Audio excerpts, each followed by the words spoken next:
Mesdames et messieurs, bienvenue dans le débriefing des experts. Nous sommes toujours mobilisés pour vous faire vivre au quotidien les temps forts de la campagne électorale ainsi que les enjeux du scrutin du 8 avril prochain. Le débat de tout à l'heure animé par Marie-Angèle Touré a porté sur la situation géostratégique de Djibouti ainsi que de son port. Dans la première partie de notre émission, nous reviendrons sur quelques éléments essentiels qui ont été évoqués au cours de ce débat et nous irons ensuite à la découverte du candidat du jour. Il s'appelle Djama Abdourahmane Andolé. Nous verrons qui est l'homme et quelle est l'offre politique qu'il a pour son pays et les Djiboutiens et nous finirons dans la troisième partie par une introduction sommaire au débat de ce samedi 2 avril qui sera toujours animé par Marie-Angèle Touré et qui portera sur le thème sécurité et base militaire à Djibouti. J'ai pour évoquer ces différents points autour de cette table Madame Acha Abdillahi.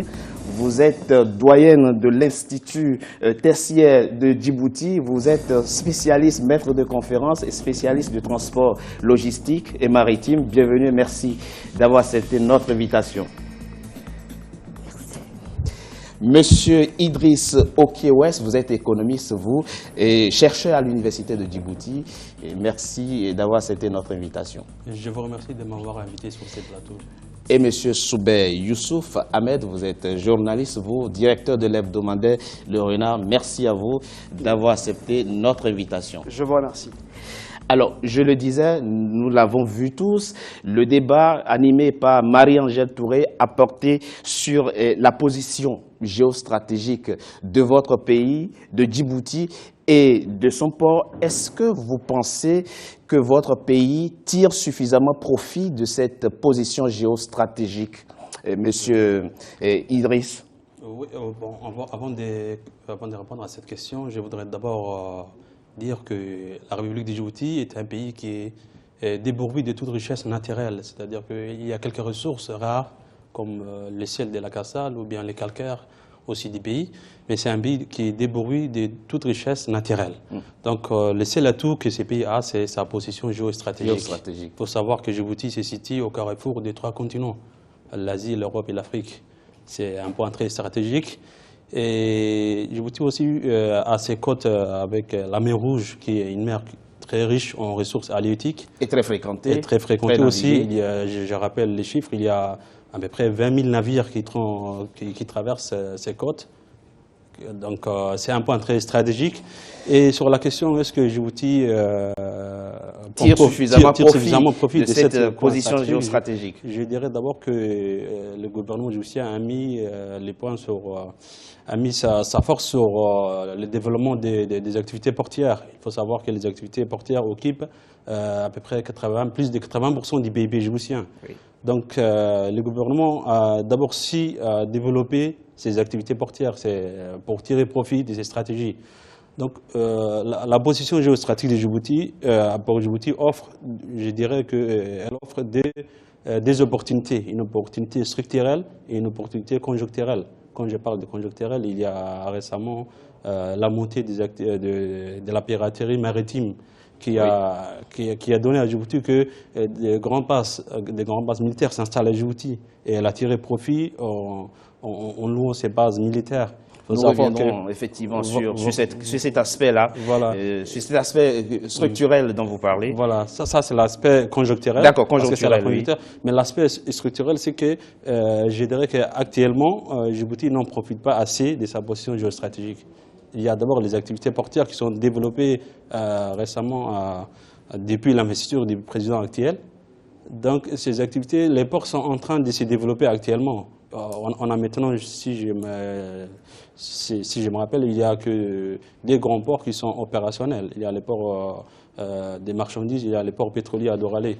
Donc actuellement, jusqu'à nos jours, je ne peux pas dire que voilà, Djibouti en profite à max sa position géostratégique parce qu'il faudrait développer une économie basée sur la logistique. Nous savons qu'après la guerre mondiale... sur la logistique, justement, nous avons une experte en logistique avec nous, Madame Abdillahi. Est-ce que vous pensez que votre pays profite suffisamment de la position géostratégique, de sa position géostratégique? Il a évoqué le côté logistique qu'il faut optimiser. Oui, la République de Djibouti est située sur la partie orientale de l'Afrique, de la Corne de l'Afrique, à l'entrée de la mer Rouge.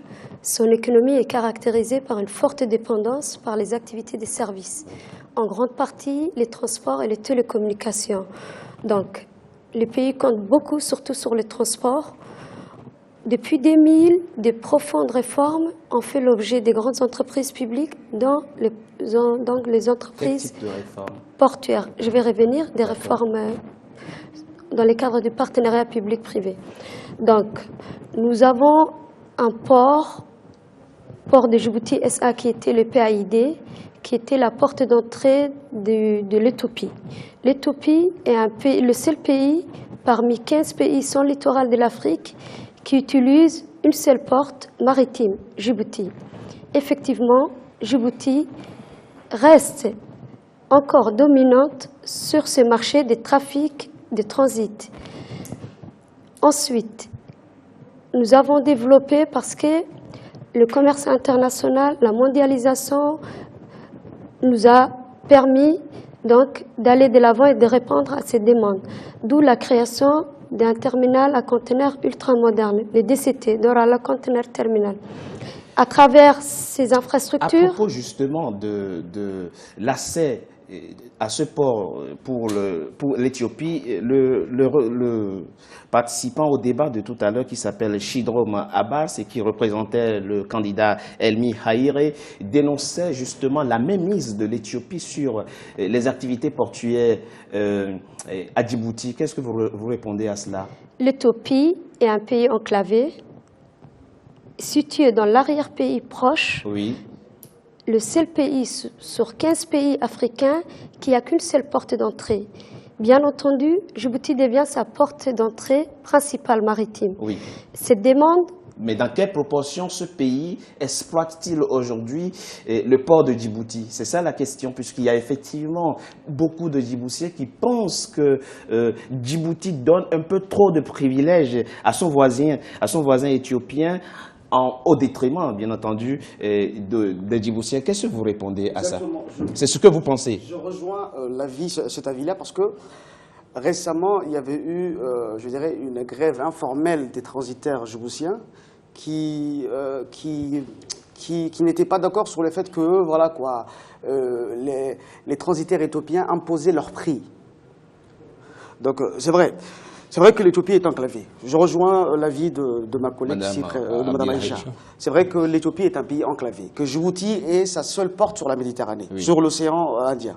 Mais cela ne justifie pas le fait que l'Éthiopie a sur mainmise à peu près sur 90% des activités portières de Djibouti, plus de 90%. Est-ce qu'il n'y a pas à Djibouti une structure régulatrice des interventions de il y a une structure régulatrice. Il existe une structure régulatrice, c'est le ministère du Travail, et c'est une coquille vide. Il faut dire la vérité. C'est un ministère qui ne fait pas son travail depuis belle lurette, et c'est ça le problème. Et c'est que, au fait,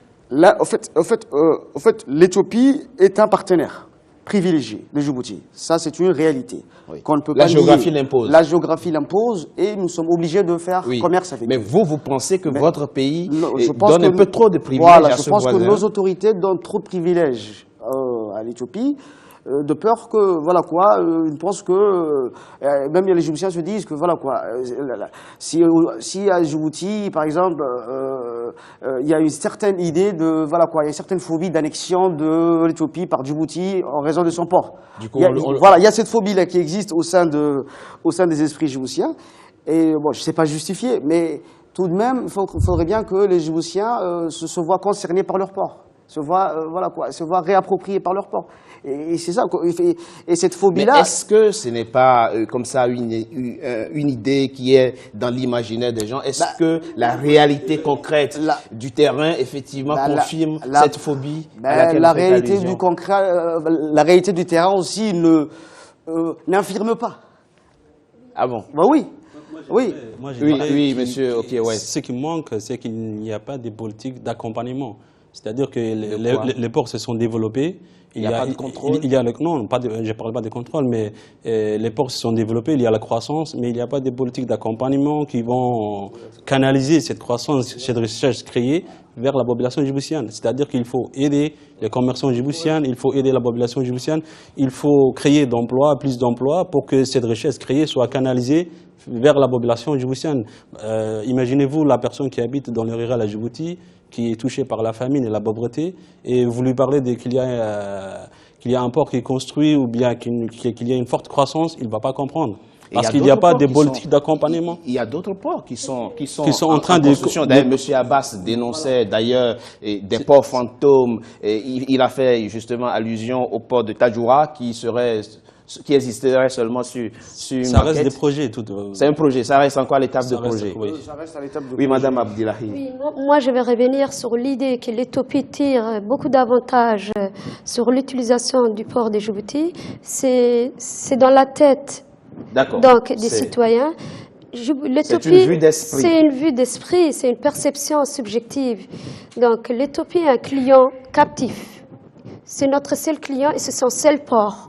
Donc, évidemment, il y a des accords bilatéraux qui réglementent les différents accords sur les prix, sur l'utilisation des terminaux, sur le développement portuaire. Mais il n'y a pas que le trafic de transit. Djibouti travaille beaucoup sur le trafic des transbordements, qui est un secteur qui augmente plus vite qui va encore augmenter d'ici dans le monde entier. C'est un secteur au projet chinois. Hein. On va y revenir tout à l'heure. D'ailleurs, c'est un secteur qui croît plus vite qu'un trafic port à port ou qu'un trafic de transit. Cependant, il est très volatile.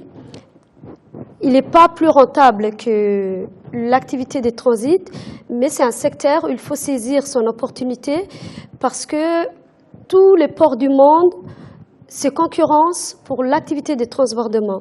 Parce que c'est un secteur très rentable si on travaille sur la masse. Sur ce que Mme Acha vient de dire, l'activité portière, ça reste une économie de services. Oui. Et on sait que l'économie des services ne crée pas assez d'emplois par rapport à une économie industrielle. Bien sûr. Voilà, donc moi je proposerais de diversifier un peu l'économie des services à Djibouti, puisque nous avons une mer qui est très riche, je disais tout à l'heure, une mer très riche en ressources halieutiques. Pourquoi pas développer les activités de pêche industrielle, de pêche industrielle. Voilà, donc et aussi agriculture. c'est pour cela que la population ne contribue qu'à raison de 3% au PIB djiboutien. C'est très minime. Voilà, c'est très minime. C'est très minime. C'est pour cela que les citoyens djiboutiens ne ressentent pas cette richesse créée.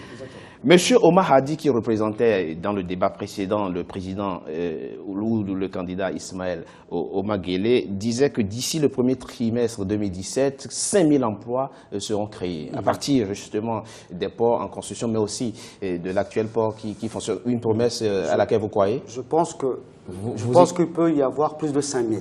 Non, mais il dit d'ici 2017, d'ici l'année prochaine. Écoutez, comme on est en période... Donc, puisque vous évoquez des emplois qui ne seraient pas suffisamment créés dans votre pays, c'est une promesse à laquelle, qui peut réjouir.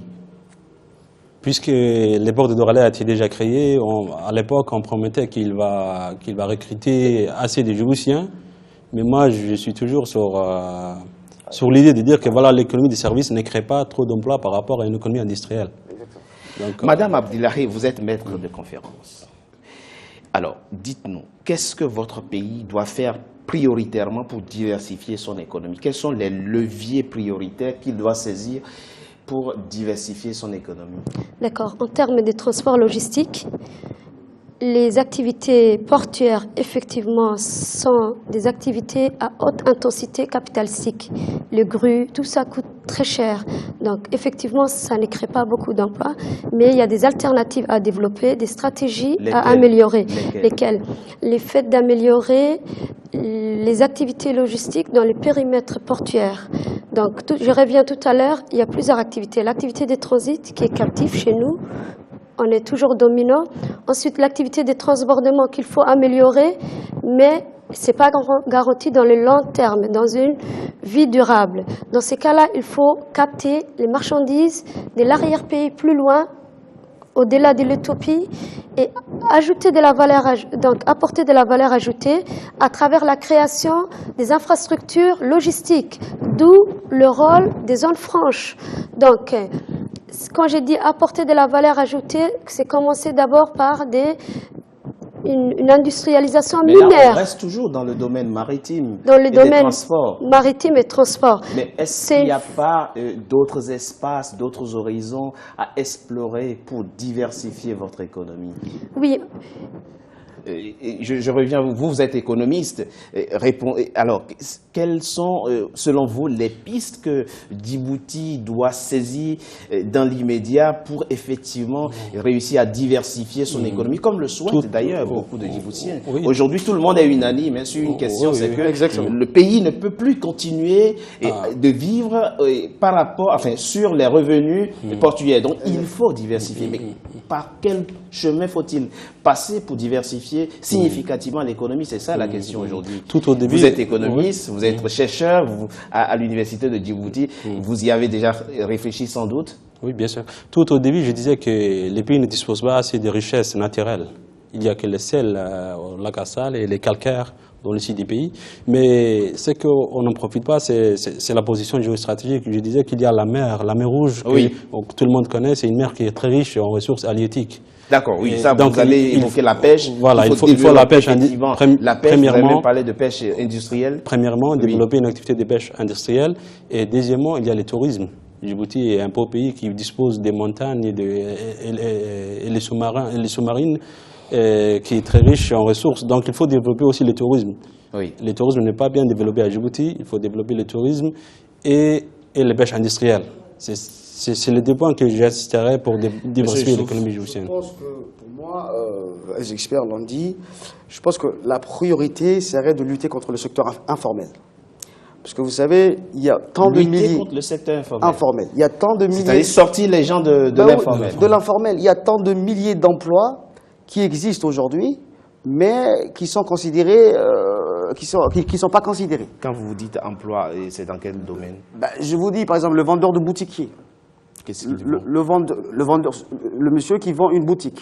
Le monsieur qui vend du CAT. Parce que le CAT, aujourd'hui, c'est une des activités qui... Mais celui qui ouvre une boutique à Djibouti, il n'est plus dans l'informel. La personne qui vend la boutique pour lui. Ah, pas le propriétaire. Oui, pas le propriétaire. Je parle de la personne qui vend la boutique pour lui.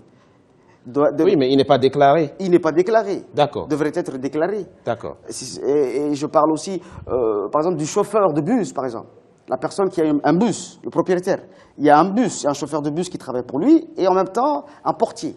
Ces deux personnes-là ne sont pas déclarées. D'accord. Donc il y a tant de milliers, il y a beaucoup de petits emplois comme ça qui existent partout, des coiffeurs, voilà quoi, qui devraient être déclarés. Et à mon avis, ça aurait non seulement apporté un plus à l'exécutif en matière de fiscalité, mais aussi en matière de lutte contre le chômage. Parce que, voilà quoi.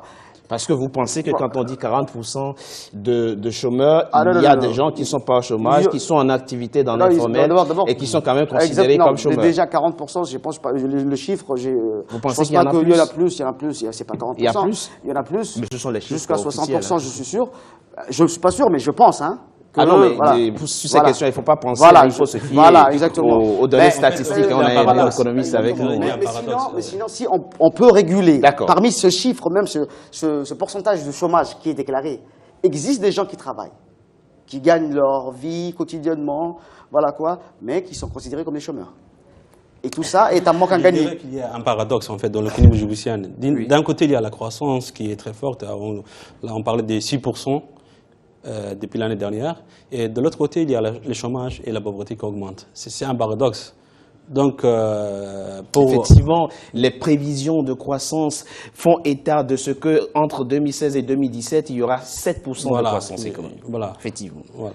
Et de l'autre côté, vous pensez que les fruits de la croissance ne profitent pas au plus grand nombre de Djiboutiens? Voilà. Donc, ce que je proposerais, par exemple... C'est dû à quoi, Madame Abdillari? Pourquoi les fruits de la croissance ne profitent pas à un grand nombre de Djiboutiens, selon vous? L'économie de votre pays se porte bien au plan macroéconomique, mais il se trouve que les retombées ne profitent pas aux Djiboutiens? Donc, parce qu'il faut qu'il y ait une croissance inclusive. Oui, c'est Il ça. faut faire participer les citoyens à l'économie, d'où la création d'emplois par ces mêmes citoyens, l'entrepreneuriat. Donc, il faut vraiment mettre l'accent, le fait de ne pas attendre donc, le salariat. Il faut faire la promotion de la création d'emplois par les jeunes, favoriser l'entrepreneuriat et accompagner donc, surtout ces jeunes entrepreneurs. Il y a les facteurs démographiques qui tirent en bas la croissance djiboutienne. En fait. Djibouti fait partie des pays dont la population croît d'un taux de 3% par an. À peine 900 000. 900 000, 800 000. Oui, mais la croissance, il y a l'afflux aussi des migrants. Il y a l'afflux des migrants. Actuellement, il y a les Yéménites, il y avait auparavant les Somaliens, les Éthiopiens. Mais tous ces gens-là s'intègrent et travaillent dans Ils représentent une proportion quand même minime. Par rapport à je ne suis pas sûr que... La vraie question qui a été... Je pense qu'à mon avis, Oui. je pense que le fait que le taux de croissance qui est, à mon avis, voilà, 6,5% maintenant, ça va passer à 7%. Ça va passer à 7%, donc c'est digne d'un pays riche, Oui. logiquement. Surtout quand et qui ne vous profite n'êtes pas 1 million, voilà, normalement, exactement. effectivement, il y a un problème, voilà, il y a un problème. Et qui ne de profite, redistribution et qui ne profite pas, de richesse. Mais ça, je pense que les différents candidats voilà. qui sont dans la course à la présidentielle aujourd'hui en sont conscients et vont régler ce problème. En tout cas, c'est une priorité exprimée aujourd'hui par les Djiboutiens. Cela intervient. L'autre question essentielle qui a été soulevée dans le débat précédent, c'est avec quels partenaires diversifier l'économie. On parle tous de diversification de l'économie. Quels sont, selon vous, les partenaires que votre pays doit privilégier aujourd'hui dans sa volonté de diversifier son économie et de se développer? Il y a les Américains, les Japonais, les Français, les Chinois. Mais on sent de plus en plus une forte présence chinoise. Est-ce que c'est quelque chose... Quel regard portez-vous justement sur cette présence de plus en plus visible de la Chine dans votre pays? Donc moi je dirais qu'il faut choisir les partenaires les plus souples, c'est-à-dire que les partenaires qui pourraient investir le plus vite possible, immédiatement, et avec un taux qui est beaucoup plus bas. Il n'y a que des intérêts en fait dans le domaine économique. Donc que ce soit les Chinois, ou des Européens, ou des Occidentaux, il faudrait se relier avec. Monsieur Chouf. Personnellement, moi je pense que la Chine, vraiment, c'est vraiment du béni pour Djibouti. Vous pensez que, la Chine, c'est un partenaire à privilégier aujourd'hui? C'est un partenaire idéal. Parce et en quoi est-ce que la Chine Pourquoi Je vais vous dire une chose. Oui. Les infrastructures, par exemple le train électrique qui a été mis en place, le projet méga, je pense... Il n'est pas encore mis en place. En fait. Ouais, mais il n'est pas encore fonctionnel. Les rails a été... Oui. Voilà. Donc pas encore mis en place. Il y a d'autres projets, là, je pense le projet méga gazier de Damerjok. Oui. Ben, écoutez, ils sont là depuis, je pense, 5 ou 4 ans, à mon avis, je pense. Et ils ont investi tant de projets à Djibouti, alors que les Français, ils sont là depuis 40 ans ici. Et voilà, quoi, ils ont pas mis un centime à part les bâtiments anciens qu'ils ont déjà construits. Donc, à mon avis, pour moi, la Chine, c'est un partenaire privilégié par votre pays. Oui. Dans les ports, nous avons donc la présence des China Merchants International Group. Donc, c'est un secteur privé pour nous. Tout à l'heure, on parlait de l'emplacement stratégique excellent, des infrastructures ultra-modernes, mais ce n'est pas une fin en soi. Il faut également travailler sur les dispositifs institutionnels, d'où l'introduction du secteur privé dans les activités portuaires. China Merchants International Group est un opérateur international qui est présent dans les terminaux chinois en priorité, mais également dans les terminaux internationaux. Donc, l'effet d'introduire le secteur privé, ça améliore l'efficacité des activités portuaires, ça améliore la productivité. Donc, China Merchant, le partenariat entre China Merchant International Group et Djibouti est économique et a une vision plutôt régionale. La Chine est présente dans l'arrière-pays, dans les industries de l'Éthiopie, des pays plus loin. Les autres Asiatiques sont présents également. Toutes ces marchandises devront être acheminées par un port. L'Éthiopie est enclavée. Et donc, nous, on doit se battre pour faire acheminer toutes ces marchandises asiatiques, voire chinoises, à faire transiter par les ports de Djibouti. Oui. Et l'inverse, la Chine investit dans les industries des pays, de l'arrière-pays lointain et proche. En ce moment, quel investissement, vous pensez à quel investissement précisément? L'automobile en Éthiopie. L'automobile? Oui. Il y a une usine de montage en Éthiopie. En Éthiopie, voilà. En Éthiopie, oui, mais textile. non, on parle de Djibouti. Parce que les marchandises vont transiter par les ports de Djibouti. Vont transiter bien par entendu, Djibouti, logiquement. bien sûr. Donc, l'Éthiopie étant effectivement... Tout ce qui se passe là-bas, donc voilà quoi. Effectivement, monsieur Mibratou, qui représentait le candidat Ismaël Omaguélé à cette table dans le débat précédent, évoquait la nécessité l'intérêt pour Djibouti de densifier son partenariat avec ses voisins comme l'Éthiopie. Le problème, encore une fois, c'est que plus ça se densifie, plus les Djiboutiens ont peur. Plus nous serons absorbés, voilà, c'est ça le problème. Donc, mesdames, je pense que l'Éthiopie est un partenaire idéal et très bien. nous en bénéficie. Écoutez, nous marquons une courte pause. On se retrouve dans quelques instants pour la deuxième partie du débriefing et des experts consacrés donc à la candidature de Djama Abdourahmane et de l'offre politique qu'il a pour les Djiboutiens. À tout de suite.